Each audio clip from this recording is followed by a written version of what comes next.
2020 is a leap year. That means there's an extra day in the calendar, the 29th of February. But why do we have leap years? And how do we decide when to have them? The answer is a little more complicated than you may think, so here's how it works.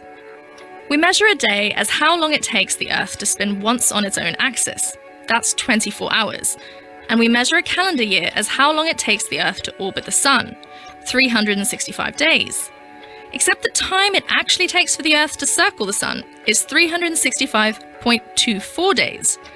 So that's roughly a quarter of a day longer, which adds up to a full day every 4 years.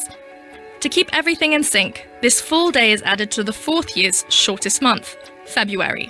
And that's what we call a leap year. But we don't actually have a leap year every 4 years. And here's why.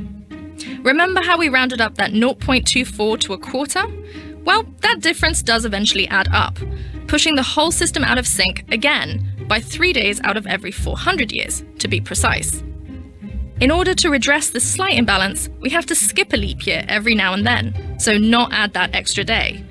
But how do we decide when to have a leap year and when to skip? The first rule is that the year to add an extra day must be divisible by 4. The second rule is that a leap year cannot fall on a year that's divisible by 100.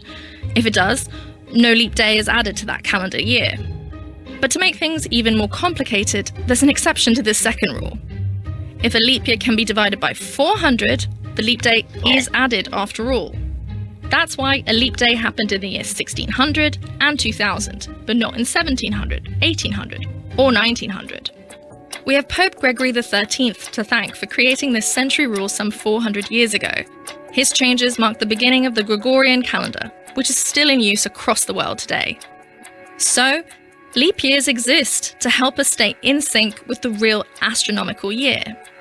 And if you want to get real nerdy, there's also the more recent introduction of leap seconds. But maybe we'll explain that another year.